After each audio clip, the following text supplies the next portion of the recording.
ಜೈ ಹಿಂದ್ ಎಲ್ಲ ನನ್ನ ಸಿ ಐ ಎಸ್ ಎಫ್ ಎಸ್ಪಿರೆಂಟ್ಸ್ಗೆ ಸೆಂಟ್ರಲ್ ಇಂಡಸ್ಟ್ರಿಯಲ್ ಸೆಕ್ಯೂರಿಟಿ ಫೋರ್ಸ್ ಅಂತ ಕೇಸಿಂದ ಸೊ ಯಾರೆಲ್ಲ ಅರ್ಜಿಗಳನ್ನ ಸಲ್ಲಿಸಿಬಿಟ್ಟು ಆ ಫಿಸಿಕಲನ್ನು ಪಾಸಾಗಿ ಬಂದಿರತಕ್ಕಂಥ ಎಲ್ಲ ವಿದ್ಯಾರ್ಥಿಗಳಿಗೆ ಸೊ ಇದೊಂದು ಗುಡ್ ನ್ಯೂಸ್. ಏನಪ್ಪ ಅಂದರೆ ಸೊ ನಿಮ್ಮದು ಅಡ್ಮಿಟ್ ಕಾರ್ಡನ್ನು ರಿಲೀಸ್ ಮಾಡಿದ್ದಾರೆ. ಸೊ ನಿಮ್ಮ ಅಡ್ಮಿಟ್ ಕಾರ್ಡ್ ಯಾವ ಥರಪ್ಪ ಅಂದರೆ ಸೊ ನಿಮಗೇನು ಫಿಸಿಕಲನ್ನು ಪಾಸಾಗಿ ಬಂದಿರತಕ್ಕಂಥ ವಿದ್ಯಾರ್ಥಿಗಳಿಗೆ ಸೊ ನಿಮ್ಮದು ಈ ಡೇಟಿಗೆ ನಿಮ್ಮ ಫಿಸಿಕಲ್ ಕಂಡಕ್ಟ್ ಮಾಡ್ತೀವಿ. ಸೊ ಈ ಡೇಟಿಂದ ಹಿಡಿದು ಈ ಡೇಟಿನ ಹೊರಗಡೆ physical trade test physical pass ಆಗಿ ಬಂದಿರಿ. ನಿಮ್ಮ ಟ್ರೇಡ್ ಟೆಸ್ಟ್ ಏನು ಕೊಟ್ಟಿದ್ದಾರಪ್ಪ ಅಂತಂದರೆ subject conduct of trade test and documentation for recruitment of constable driver DCPO.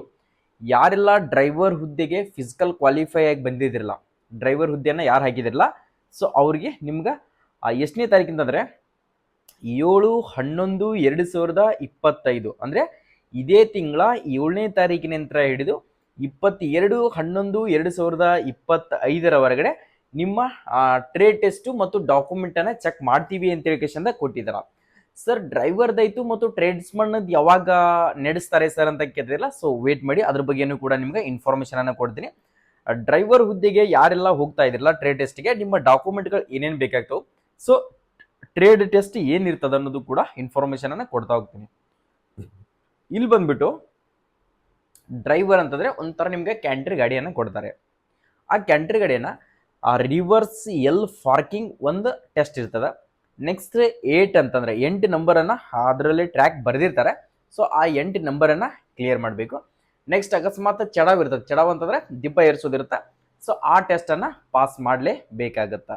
So ಈ ಥರದ 3 ಟೆಸ್ಟ್ಗಳಿರ್ತಾವೆ. ಅದರ ಜೊತೆಗೆ ಒಂದು ಬುಲೋರ ಗಾಡಿ ನಿಮಗೆ ಅದನ್ನು ಕೂಡ ಕೊಡ್ಬೋದು, ಕೊಡೋಕ್ಕಿಲ್ಲ. ಮೇನ್ ಪ್ರಾಕ್ಟೀಸ್ ಏನು ಮಾಡಬೇಕು ಅಂತಂದರೆ ಎರಡನ್ನೂ ಪ್ರಾಕ್ಟೀಸ್ ಮಾಡಿರಿ, ಕ್ಯಾಂಟ್ರಿ ಗಾಡಿ ಮತ್ತು ನೆಕ್ಸ್ಟ್ ಬುಲೋರ ಗಾಡಿನೂ ಕೂಡ ಪ್ರಾಕ್ಟೀಸನ್ನು ಮಾಡಿಕೊಳ್ಳಿ. ಸರ್ ಇದಕ್ಕೆ ಹೋಗಬೇಕಾದ್ರೆ ಏನೆಲ್ಲ ಡಾಕ್ಯುಮೆಂಟ್ಸ್ಗಳನ್ನ ತೊಗೊಂಡು ಹೋಗಬೇಕು ಅಂತ ಕೇಳ್ತೀರಾ, ನಿಮ್ಮ 10ನೇ ತರಗತಿ ಒರಿಜಿನಲ್ ಮಾರ್ಕ್ಸ್ ಕಾರ್ಡು, ನೆಕ್ಸ್ಟ್ ನಿಮ್ಮದು ಡ್ರೈವಿಂಗ್ ಲೈಸೆನ್ಸ್ ಒರಿಜಿನಲ್ಲು, ನೆಕ್ಸ್ಟ್ ನಿಮ್ಮ PAN card, next passport size photo, ಮತ್ತು ಈಗ ಬಿಟ್ಟಿರ್ತಕ್ಕಂಥ admit card printout, next domicile certificate, caste income certificate, ಇವೆಲ್ಲನೂ ಕೂಡ ಒರಿಜಿನಲ್ ಒಂದು ಸೆಟ್ಟು, ನೆಕ್ಸ್ಟ್ ಜೆರಾಕ್ಸ್ ಕಾಪಿ ಒಂದು ಸೆಟ್ಟನ್ನು ಕಂಪಲ್ಸರಿಯಾಗಿ ತಗೊಂಡು ಹೋಗಿ. ಓಕೆ, ಟ್ರೇಡ್ ಟೆಸ್ಟು ಡಾಕ್ಯುಮೆಂಟನ್ನು ಎರಡೂ ಕೂಡ ಒಂದೇ ದಿನ ಚೆಕ್ಕಿಂಗನ್ನು ಮಾಡ್ತಾರೆ. ಸೊ ಪ್ರತಿಯೊಬ್ಬರು ಕೂಡ ಹೋದ ತಕ್ಷಣ ಆ ಡ್ರೈವಿಂಗ್ ಟೆಸ್ಟ್ನಲ್ಲಿ ಹೆದರುವಂಥ ಏನು ಅವಶ್ಯಕತೆ ಇಲ್ಲ. ನೀವು ಯಾವ ಥರ ಪ್ರಾಕ್ಟೀಸ್ ಮಾಡಿದ್ರಲ್ಲ ಅದೇ ಥರನಾಗಿ ಕೂಲಾಗಿ ಹೋಗಿ ಟ್ರೇಡ್ ಟೆಸ್ಟನ್ನು ಕೊಡ್ರಿ. ಸುಮ್ಮನೆ ಹೋಗಿ ಅಲ್ಲಿ ಹೋದ ತಕ್ಷಣ ಭಯ ಪಡೋದು ಆ ಥರ ಎಲ್ಲ ಮಾಡೋಕ್ಕೆ ಹೋಗ್ಬೇಡ್ರಿ. ಇಲ್ಲಿ ನೀವು ಯಾವ ಥರ ಪ್ರಾಕ್ಟೀಸನ್ನು ಮಾಡ್ಕೊಂಡಿದ್ದಿಲ್ಲ ಸೊ ಅದೇ ಥರನಾಗಿ ಹೋಗಿ ಟ್ರೇಡ್ ಟೆಸ್ಟನ್ನು ಪಾಸ್ ಮಾಡಿಕೊಡ್ರಿ. ಯಾರೆಲ್ಲ ಡ್ರೈವರ್ ಹುದ್ದೆಗೆ ಅರ್ಜಿಯನ್ನು ಹಾಕಿಬಿಟ್ಟು ಯಾರೆಲ್ಲ ಫಿಸಿಕಲ್ ಕ್ವಾಲಿಫೈ ಆಗಿ ಟ್ರೇಡ್ ಟೆಸ್ಟಿಗೆ ಹೋಗ್ತಾ ಇದ್ದಿಲ್ಲ, ಸೊ ಪ್ರತಿಯೊಬ್ಬರು ಕೂಡ ಡ್ರೈವರ್ ಅಂತ ಕಮೆಂಟನ್ನು ಹಾಕಿ. ನೆಕ್ಸ್ಟ್ ಸರ್ ನಾವು ಟ್ರೇಡ್ಸ್ಮನ್ ಪಾಸ್ ಆಗಿ ಬಂದಿದ್ದೀವಿ ಸರ್, ಟ್ರೇಡ್ಸ್ಮನ್ ಫಿಸಿಕಲ್ ಕ್ವಾಲಿಫೈ ಆಗಿದ್ದೀವಿ, ಪುರುಷ ಮತ್ತು ಮಹಿಳಾ ಅಭ್ಯರ್ಥಿಗಳು ಇಬ್ಬರಿಗೂ ಕೂಡ ಇದರಲ್ಲಿ ಅವಕಾಶ ಇತ್ತು. ಸೊ ಆಲ್ಮೋಸ್ಟ್ ಅಲ್ಲಿ ಎಲ್ಲರೂ ಕೂಡ ಇದರಲ್ಲಿ ಫಿಸಿಕಲ್ ಪಾಸ್ ಆಗಿ ಬಂದಿದ್ರಿ ಸರ್. ಅದ್ರ ಬಗ್ಗೆ ಟ್ರೇಡ್ ಟೆಸ್ಟ್ ಯಾವಾಗ ಇರ್ತದೆ ಸರ್, ಅದರಲ್ಲಿ ಸ್ವೀಪರು, ಕುಕ್ಕು, ಈ ಥರ ಕಾಬ್ಲರು, ಬಾರ್ಬರು, ಈ ಥರದ ಬೇರೆ ಬೇರೆ ಥರದ ಟ್ರೇಡ್ಗಳಿದ್ದೀವಿ ಸರ್, ಅವನ್ನೆಲ್ಲನೂ ಕೂಡ ಪಾಸ್ ಮಾಡಿದೀವಿ ಅಂತ ಕೇಳ್ತಿರ್ತಕ್ಕಂಥವ್ರಿಗೆ ಓಕೆ, ನಿಮ್ಮದು ಕೂಡ ಇವಾಗೇನು 22ನೇ ತಾರೀಕಿಂತ ಏನು ಕೊಟ್ಟಿದ್ದಲ್ಲ, ಸೊ ಅಲ್ಲಿ ಮಟ್ಟ ಇವ್ರದ್ದು ಟ್ರೇಡ್ ಟೆಸ್ಟು ಮತ್ತು ಡಾಕ್ಯುಮೆಂಟನ್ನು ಚೆಕ್ ಮಾಡ್ತಾರೆ. ಅದು ಮುಗಿದಾದ್ಮೇಲೆ ನಿಮ್ಮ ಡಿಸೆಂಬರ್ದಾಗ ನಿಮ್ಮದು ಕೂಡ 100% ಕನ್ಫರ್ಮೇಷನ್ ಆಗುತ್ತೆ. ಡಿಸೆಂಬರ್ ಅಂತಲ್ಲ, ಸೊ ಇದೇ ತಿಂಗಳ ಎಂಡಿಗೆ ಕೂಡ ಕನ್ಫರ್ಮ್ ಆದರೂ ಆಗಬಹುದು. ಆದ ಕಾರಣಕ್ಕೋಸ್ಕರ ನೀವು ಕೂಡ ಡಾಕ್ಯುಮೆಂಟ್ಗಳನ್ನ ರೆಡಿ ಮಾಡಿಕೊಡ್ರಿ. ಟ್ರೇಡ್ ಟೆಸ್ಟ್ ಯಾವ ಟ್ರೇಡ್ ಟೆಸ್ಟನ್ನು ಹಾಕ್ತಿಲ್ಲ ಸೊ ಅದನ್ನು ಪ್ರಾಕ್ಟೀಸ್ ಮಾಡೋಕೆ ಇವತ್ತಿನಿಂದನೇ ಸ್ಟಾರ್ಟ್ ಮಾಡಿಕೊಡ್ರಿ. ಆ ಡೇಟ್ ಬಿಟ್ಟ ತಕ್ಷಣ ನೋಡ್ಕೊಡ್ರಿ. ಡ್ರೈವರ್ಗೆ ಎಷ್ಟು ದಿನ ಟೈಮ್ ಕೊಟ್ಟರು, ಬರೀ 7ನೇ ತಾರೀಕು. ಅಕಸ್ಮಾತ್ 7ನೇ ತಾರೀಕು ಇತ್ತಪ್ಪ ಅಂದರೆ ಅವರಿಗೆ 7 ದಿನ ಮಾತ್ರ ಟೈಮಿಂಗ್ ಸಿಕ್ಕಿದೆ. ಆದ ಕಾರಣಕ್ಕೋಸ್ಕರ ನೀವು ಕೂಡ ಆತ್ಮರ ಮಾಡೋಕೆ ಹೋಗ್ಬೇಡ್ರಿ.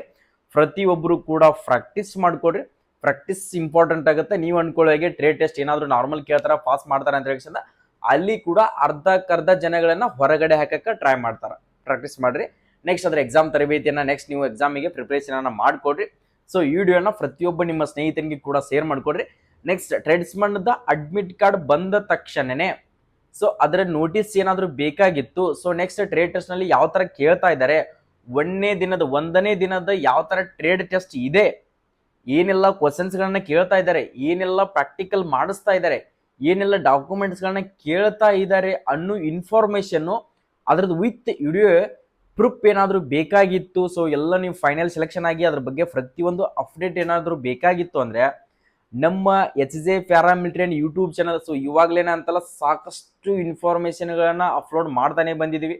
ನಿಮಗೆ ಅದ್ರ ಬಗ್ಗೆ ಫಿಸಿಕಲ್ ಗ್ರೌಂಡ್ ಬಗ್ಗೆನೂ ಕೂಡ ನಾನು ವಿಡಿಯೋಗಳನ್ನು ಮಾಡಿ ಹಾಕಿದ್ದೆ. ಸಾಕಷ್ಟು ಜನ ಅದನ್ನು ನೋಡ್ಕೊಂಡು ಕೇಶಂದ ಗ್ರೌಂಡಿಗೆ ಹೋಗಿ ಫಿಸಿಕಲನ್ನು ಪಾಸ್ ಮಾಡ್ಕೊಂಡು ಬಂದಿದ್ದೀರಾ.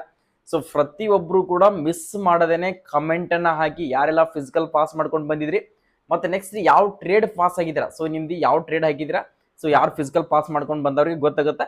ಓಕೆ, ಈ ಟ್ರೇಡಿನವರು ಇಷ್ಟು ಜನ ಪಾಸ್ ಆಗಿದ್ದಾರೆ ಅಂತ ಹೇಳೋಕ್ಕಿಂತ ನಮಗೂ ಕೂಡ ಕನ್ಫರ್ಮ್ ಆಗುತ್ತೆ. ನಾವು ಕೊಟ್ಟಿರ್ತಕ್ಕಂಥ ಮಾಹಿತಿ ನಿಮಗೆ ಇಷ್ಟ ಆಗಿತ್ತು ಅಂತಂದರೆ, ಸರ್ ಹೆಲ್ಪ್ಫುಲ್ ಆಗ್ತಾ ಇದೆ ಅಂತಂದರೆ, ಸೊ ಒಂದು ಲೈಕ್ ಮಾಡಿ. ಕೆಳಗಡೆ ಕಾಣ್ತಿರ್ತಕ್ಕಂಥ ಸಬ್ಸ್ಕ್ರೈಬ್ ಬಟನ್ ಏನಿದೆಯಲ್ಲ, ಸೊ ಈ ಸಬ್ಸ್ಕ್ರೈಬ್ ಬಟನ್ ಮೋಸ್ಟ್ ಇಂಪಾರ್ಟೆಂಟ್. ಯಾಕಂತಂದರೆ ಯಾವುದೇ ಒಂದು ವೆಬ್ಸೈಟ್ನಾಗ ಹೋಗಿ ಸರ್ಚ್ ಮಾಡಿದರೆ ಯಾವ ನೋಟಿಫಿಕೇಶನ್ ಕೂಡ ಸಡನ್ ಆಗಿ ಸಿಗೋದಿಲ್ಲ. ನಮ್ಮ ಯೂಟ್ಯೂಬ್ ಚಾನಲ್ದಲ್ಲಿ ಪ್ರತಿಯೊಂದು ಅಪ್ಡೇಟ್ ಬಂದ ತಕ್ಷಣವೇ ನಾನು ನಿಮ್ಗೆ ಶೇರ್ ಮಾಡಿರ್ತೀನಿ, ಅಪ್ಲೋಡ್ ಮಾಡಿರ್ತೀನಿ. ನೋಡ್ಕೊಂಡ್ಬಿಟ್ಟು ನೀವು ಅದ್ರ ಬಗ್ಗೆ ಇನ್ಫಾರ್ಮೇಷನ್ಗಳನ್ನ ತಿಳಿದುಕೊಳ್ಬೋದು. ಆದ ಕಾರಣಕ್ಕೋಸ್ಕರ ಸಬ್ಸ್ಕ್ರೈಬ್ ಮಾಡಿಕೊಡ್ರಿ. ಎಲ್ಲರಿಗೂ ಕೂಡ all the best. Get ready to fight.